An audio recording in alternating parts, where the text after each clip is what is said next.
Welcome. आवाज entrepreneur में आप सभी का स्वागत है। बिजनेस शुरू करना हो या फिर उसे स्केल करना हो, इन्वेस्टर्स को अप्रोच करना हो या फिर एक मेंटोर की तलाश हो, हर तरह से आपकी मदद के लिए आवाज एंटरप्रेन्योर हमेशा तैयार है। अक्सर हमें लगता है कि नए बिजनेस को शुरू करने से बने बनाए बिजनेस को एक्सपैंड या फिर उसे स्केल करना शायद ज्यादा आसान काम होता है, लेकिन इसमें कितनी सच्चाई है ये फैमिली ओन्ड बिजनेस चलाने वाले यंग एंटरप्रेन्योर्स ही बता पाएंगे। आज हम इसी थीम को लेकर आए हैं, एस्टैब्लिश बिजनेस को अगले स्तर पर लेकर जाने की चैलेंजेस क्या हैं इस नए जनरेशन के सामने। पारिवारिक बिजनेस चलाना और फैलाना कितना आसान या मुश्किल है, इसी पर हमने साउथ इंडिया की मशहूर सपना बुक स्टोर कंपनी से बात की। 1967 में सुरेश शाह ने गांधीनगर में 10 बाय 10 फीट की छोटी सी जगह में महज 1000 रुपए की लागत से बुक स्टोर की शुरुआत की। खुद का कारोबार शुरू करने की इच्छा के साथ साथ किताबों के माध्यम से शिक्षा का प्रसार बढ़ाने के दोहरे उद्देश्य पर सपना बुक स्टोर की नींव रखी गई। The only idea that he had is to do something in books to educate people, because he himself was not educated. He had only 10th standard certificate with him. He had nothing else to do. So he thought it fit that he should do something for the society and for the children as such, and that's how he started.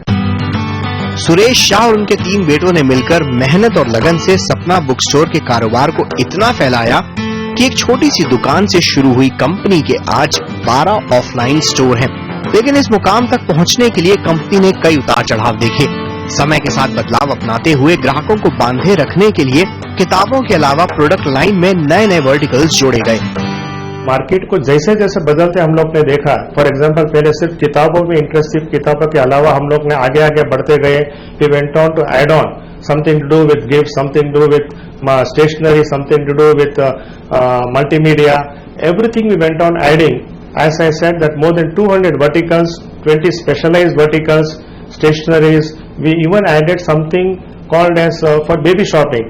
See, basically anybody coming as a family to our store, we want everybody to get engrossed and to get something of their choice.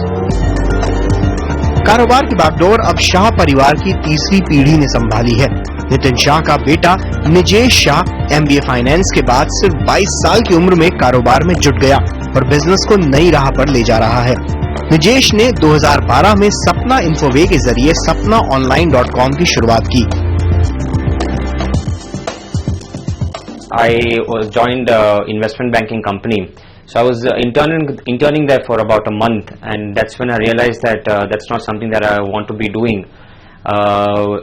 More importantly for me was to do something that I'm very passionate about, and that's the reason why I thought of getting into technology, getting into e-commerce, and that's the year in 2012 when we started Sapna Infoway as a company and the brand SapnaOnline.com.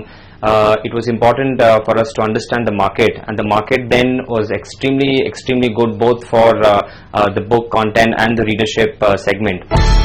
Offline और online store के hybrid model के unique proposition से ज्यादा ग्राहकों तक पहुंच बनाने पर कंपनी ने फोकस किया और इस स्ट्रैटेजी का पॉजिटिव इम्पैक्ट कंपनी को पहले ही साल में दिखना शुरू हो गया। What we realized is for the vernacular languages, for example, we have Kannada, Tamil, Marathi, Hindi, Bengali, etc. Users who cannot find titles in their local bookstores next door, they are walking to our online platforms. They are able to search very conveniently what they want, and they are able to place an order. So this way, the brand Sapna is being focused into every kind of titles under the sun, and not only books. Today we also have ebooks as a platform. All our ebooks are available on digital platforms and can be downloaded in any part of the world. पारिवारिक कारोबार का base होते हुए भी digital wing को शुरू करते वक्त अपनी पहचान बनाने के लिए निजेश को कड़ी मेहनत करनी पड़ी। हर कारोबार की सबसे बड़ी दिक्कत फंडिंग यहाँ भी मौजूद थी। 10 लाख के कैपिटल से डिजिटल विंग की शुरुआत हुई, जिसमें से लगभग सभी निवेश टेक्नोलॉजी बेस बनाने पर किया गया। इन्वेंट्री पर फंड इन्वेस्ट करने के बजाय निजेश ने काफी स्मार्टली डेटाबेस होल्डर्स के साथ इन्वेंट्री उधार पर देने के लिए टाई अप किया। We did not really stock in inventory, because inventory would cost a lot of money. So we tied up with big database holders. So we have tied with three main big database holders. One is Ingram in the US, the second one is Baker and Taylor in the UK, and third is Gardner's in the UK again. So what we do is we borrow the inventory and we showcase it on our platforms, and the money that we use is only used for technology. And slowly, as and how the months grew by, we expanded, and we used our own revenues that was coming onto our platform to expand the team. जल्द revenue generate करने के लिए company ने अपना रुख सबसे पहले B2B clients पर किया। कई बड़े कॉर्पोरेट जैसे HP, L&T, विप्रो, इन्फोसिस आज सपना ऑनलाइन पर स्टेशनरी खरीदते हैं। कंपनी के पास कुल मिलाकर 500 कॉर्पोरेट्स का क्लाइंट बेस है। साथ ही स्टूडेंट्स को टारगेट करते हुए कई एजुकेशनल इंस्टीट्यूशंस भी कंपनी की क्लाइंट लिस्ट में शामिल हैं। इसके अलावा B2C प्लेटफॉर्म पर 5 लाख से ज्यादा ग्राहक कंपनी से जुड़े हैं।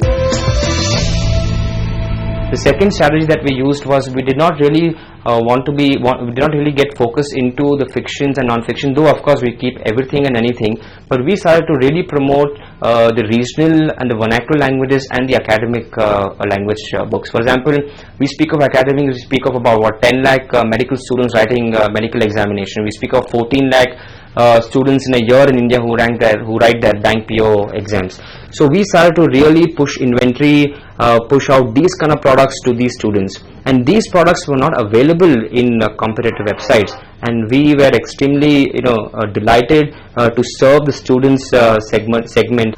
हाल ही में कंपनी ने इशिता टेक्नोलॉजीज को एक्वायर्ड किया है और अब इशिता के 3 ब्रांड्स बुकड्डा, कूल स्कूल और ACATZone.com का डिजिटल फुटप्रिंट और रीच बढ़ाने की तैयारी चल रही है। Recently, we acquired a company called Ishita Technologies in December 2014, which was a company backed by investors like Zodius, RN, and serial entrepreneur Ganesh Krishnan. It was a $13 million company valued, $30 million valued company, and we acquired them last year in December, and they come with 3 very strong brands. And the coming years we'll be looking to grow these brands individually in our own capacity. Company खुद की supply chain और logistics को मजबूत करने के लिए series A funding जुटाने की तैयारी में है। कॉर्पोरेट, एजुकेशनल इंस्टीट्यूशंस और डायरेक्ट कंज्यूमर्स ऐसे 3 फ्रंट पर फोकस करते हुए कंपनी ने पिछले 2 सालों में लगभग $2 मिलियन का रेवेन्यू जनरेट किया है। अब कंपनी सपना इंक इस नए वेंचर के जरिए self publishing, print on demand और ई बुक जैसे फीचर्स लॉन्च कर रही है और सपना राइज इस मोबाइल एप्लीकेशन से ऑथर्स और रीडर्स को सीधे जोड़े रखने के लिए नया प्लेटफॉर्म बनाने का काम जारी है। इसी के साथ हम लेंगे एक छोटा सा ब्रेक, लेकिन ब्रेक के बाद हमारे साथ जुड़ेंगे हे ग्रुप के देवव्रत मिश्रा और वो बताएंगे एक फैमिली ओन्ड बिजनेस में कौन से बदलाव आने चाहिए ताकि आप भी नए जनरेशन के बिजनेसेस के साथ कंधे से कंधा मिलाकर चलें। ब्रेक के बाद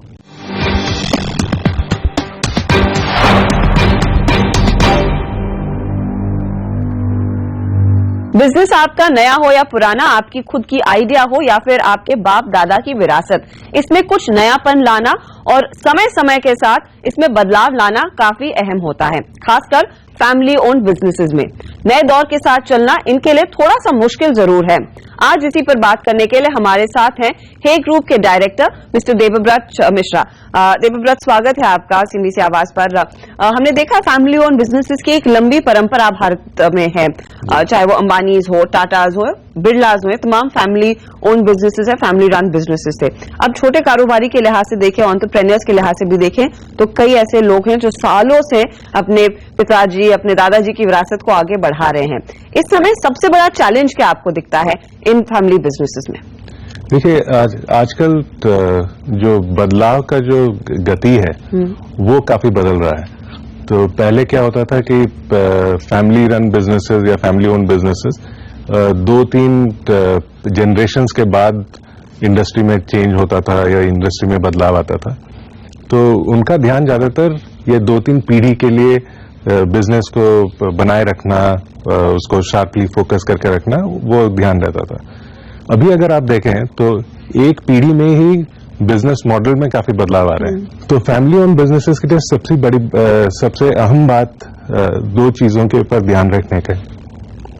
एक है कि इनकम, फैमिली का इनकम का एक जो रिक्वायरमेंट है कि मैंने इतना इन्वेस्ट किया, उसका इनकम कितना जनरेट हो रहा है, वो अलग है जी। और फैमिली को कंट्रोल कि बिजनेस कैसे चले वो अलग है।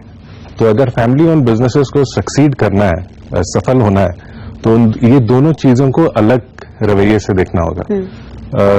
अगर ये दोनों को कंफ्यूज कर देते हैं तो फैमिली का कंट्रोल और इनकम दोनों को अगर एक साथ मिला देते हैं तो प्रोफेशनलाइज करने में काफी दिक्कत होगी जी। और अगर बदलाव की गति तेज है तो फिर आपको लोग चाहिए जो कि आपके काम में आ सके और वो सारी स्किल सेट्स या वो सारी विचारधारा आपको अपने फैमिली के अंदर से मिलने की कम संभावना है। आपने जो बात की कि फैमिली ओन बिजनेस और फैमिली रन बिजनेस में आप अंतर देखें, उसको क्लियरली डिफाइन करें। अब वो कैसे डिफाइन किया जाए? अगर किसी का सेकंड जनरेशन का कारोबार अब कोई संभाल रहा है सेकंड जनरेशन में, अब वो कैसे डिसाइड करे कि मैं सिर्फ इधर से इनकम कमाऊंगा और इसको प्रोफेशनली रन करने दूं, या फिर मेरा भी उसमें उतना ज्यादा स्टेक होना चाहिए कि मैं तमाम वो कॉल्स लूं? वो कैसे फाइन लाइन है, वो कैसे डिसाइड करें कि कब आपने ढील देनी है और कब आपने यहाँ पर कसना है बिजनेस को? तो देखिए, उसमें दो चीजों के ऊपर ध्यान रखना जरूरी है कि मैं जब बिजनेस शुरू करता हूं, तो मान लीजिए अगर आज के डेट पे मैं बिजनेस शुरू करता हूं तो वो उसकी चिंताधारा, वो बिजनेस मॉडल का आइडिया, वो सब मेरा है। तो मैंने उसको सोचा है, मैंने सोचा है कि उसको कैसे बनाऊंगा, लेकिन अकेला कोई आज तक सफल नहीं हो पाया। तो आपको कुछ लोग चाहिए जो कि वो आइडिया को लेके एग्जीक्यूशन में आपकी मदद कर सकें। अगर वो सारे फैमिली के अंदर से मिल जाते हैं तो आप बिजनेस आसानी से शुरू कर सकते हैं। तो वो family controlled and family own दोनों हो गए जी। लेकिन अगर वो बिजनेस को आपको ग्रो करना है और अगर आपको उसको कंटिन्यूअसली उसको अपग्रेड करना है, वातावरण के हिसाब से उसको चेंजेस लाने हैं, तो ये हो सकता है कि वो सारे स्किल सेट्स आपके फैमिली के अंदर ना हो, तो वो आपको बाहर से लाने पड़ेंगे। अगर बाहर से किसी को लेके आते हैं तो वो कंट्रोल एनवायरनमेंट में कौन आना चाहेगा? प्रोफेशनल जाना नहीं चाहेंगे, उनको थोड़ा फ्रीडम चाहिए, उनको ऑटोनॉमी चाहिए। तो वो वातावरण बनाने के लिए जिससे इन लोग बाहर से आ सकें, आपको ये रवैया बदलना पड़ेगा कि कंट्रोल और इनकम, ओनरशिप, ये दोनों अलग चीजें हैं। ओनरशिप आप अभी भी बनाए रख सकते हैं, लेकिन कुछ कंट्रोल आपको प्रोफेशनल्स को देना पड़ेगा, नहीं तो फिर उनका क्या इंटरेस्ट रहा बिजनेस में। आजकल के जमाने में जहां पर सब कुछ एक एप्लीकेशन के बेसिस पर हो रहा है, सब कुछ ई कॉमर्स पर हो रहा है। हमने जो एग्जांपल लिया है इस कार्यक्रम के पहले सेगमेंट में, एक पुराना बुक स्टोर था जिसको सेकंड जनरेशन ने थोड़ा सा ढालने की कोशिश की है बदलते समय के लिहाज से। अब वो कितना इंपॉर्टेंट होता है कि आप डिसाइड करें कि कब आपको अपने पुराने बिजनेस से थोड़ा सा हट कर अपनी स्ट्रैटेजी चेंज करनी, क्योंकि मेरे ख्याल में यहीं पर छोटे फैमिली ओन बिजनेसेस थोड़ी बहुत मार खा रहे हैं। देखिए, सक्सेसफुल बिजनेस का जो मॉडल है वो काफी यूनिवर्सल है। वो वही बिजनेस सक्सेसफुल होता है जो बदलते समय के साथ कॉन्स्टेंटली अपने आप को रीइन्वेंट कर सके। तो मान लीजिए अगर टेक्नोलॉजी काफी जल्दी चेंज हो रही है, तो आप किस गति के साथ वो टेक्नोलॉजी को अडॉप्ट करते हैं, वो आपके लिए सक्सेस का क्राइटेरिया बनता है। तो अगर वो एक फैमिली ओन बिजनेस है, मान लीजिए एक पुराना बुक स्टोर है, तो बुक स्टोर का बिजनेस उसके साथ सेंटिमेंटल होकर कोई फायदा नहीं है। उसका अगर आप इनकम का नजरिए से देखें, तो इनकम के नजरिए से बुक स्टोर के बिजनेस का इनकम धीरे धीरे डिमिनिश करता जाएगा, घटता जाएगा। तो वो इन्वेस्टमेंट आप अगर जेन्युइन बिजनेस इन्वेस्टर हैं तो वो आप इन्वेस्टमेंट वहां लगाएंगे जहां से इनकम का ज्यादा अपॉर्चुनिटी हो। जो आपने प्रोफेशनल हेल्प की बात की, अब धीरे धीरे करके लोग प्रोफेशनल हेल्प को इंक्लूड कर रहे हैं अपने बिजनेसेस में। शायद मेट्रोज में एक फास्टर स्केल पर हो रहा है as against the many metros in the smaller cities. अब छोटे शहरों में जहां पर काफी फैमिली रन बिजनेसेस हैं लेकिन शायद प्रोफेशनल हेल्प नहीं मिल रही है, उसके लिए तोड़ क्या है? क्या आप सिर्फ कंसल्टेंट के बेसिस पर अपने बिजनेस में वो बदलाव लाएं, या फिर वाकई में ढूंढे उस एक शख्स को जो आपके बिजनेस को उतना टाइम देने को तैयार है, आपके साथ काम करने को तैयार है? उसका सबसे सफल तरीका जो है कि आप ऐसे लोगों को ढूंढें जो कि ओनर प्रोफेशनल जैसे बिहेव करें, कि उनका वो बिजनेस में इंटरेस्ट हो, वो सोचें कि ये बिजनेस को जितना ग्रो करेंगे उतना उनका भी उसमें फायदा है। और वो कंसल्टेंट के नजरिए से ना देखें तो सबसे अच्छा है। और आजकल के जमाने में जहां पर इतना बड़ा पैसा वेंचर कैपिटल के थ्रू, पीए इन्वेस्टमेंट के थ्रू बिजनेसेस में लग रहा है, नए बिजनेसेस में लग रहा है, अगर एक फैमिली ओन बिजनेस को नए स्केल पर ले जाना है, क्या एक जरिया रह सकता है कि आप इस तरह के एवेन्यूज को भी टैप करें जहां पर आपको पैसा मिलेगा, शायद एक मेंटोर भी मिले, कोई आपको नए एक्सपीरियंस लोग बोर्ड पर भी आते हुए दिखाई दे। फिर सवाल होता है कि हम कितना इन्वॉल्व रहें, कितना बैकसीट लें एज अ ओनर प्रमोटर, और कितनी ढील दें आपके नए निवेशकों को, आपके नए बोर्ड मेंबर्स को। देखिए, फैमिली ओन बिजनेसेस के लिए काफी सारे प्लेटफॉर्म अवेलेबल हैं। आप डेट का जरिया ले लें तो अगर आपका बिजनेस फंडामेंटल स्ट्रांग है तो आप डेट लेके भी बिजनेस को ग्रो कर सकते हैं, वो एक तरीका है। लेकिन अगर आप मान लीजिए इक्विटी डायल्यूशन के थ्रू से अगर करना चाहते हैं तो प्राइवेट इक्विटी, अगर आपके पास स्केल है तो प्राइवेट इक्विटी सबसे अच्छा तरीका है, क्योंकि प्राइवेट इक्विटी में sense of ownership, long term commitment है, जो कि वेंचर कैपिटल में थोड़ा कम समय के लिए कमिटमेंट होता है। और प्राइवेट इक्विटी का मॉड्यूल ये है कि वो बिजनेस में सक्सेसफुल होगा तभी प्राइवेट इक्विटी इन्वेस्टमेंट्स का कुछ वैल्यू डिराइव होगा। तो उसमें दोनों पार्टीज का इंटरेस्ट बना हुआ है कि बिजनेस कैसे सक्सेसफुल हो, बिजनेस कैसे ग्रो करे। तो वो एक अच्छा तरीका बन सकता है अगर आपके पास खुद का कैपिटल नहीं है। अगर खुद का कैपिटल नहीं है तो अगर खुद का कैपिटल है तो फिर आपको प्रोफेशनल्स लाके आपको खुद को एक वीसी या प्राइवेट इक्विटी की तरफ से नजरिए से देख के आप उस हिसाब से उनको नए नए बिजनेसेस बनाने के लिए आप फंडिंग दे सकते हैं। क्योंकि एंजल मतलब आप एक एंजल इन्वेस्टर जैसा काम करें तो आपको बिजनेस के लिए नए आइडियाज भी मिलेंगे और आपको काफी सीखने को मिलेगा जो आपकी पुरानी बिजनेस में भी आप लगा सकते हैं। बहुत बहुत धन्यवाद देवव्रत, हमारे लिए समय निकालकर इन तमाम चीजों पर बात करने के लिए।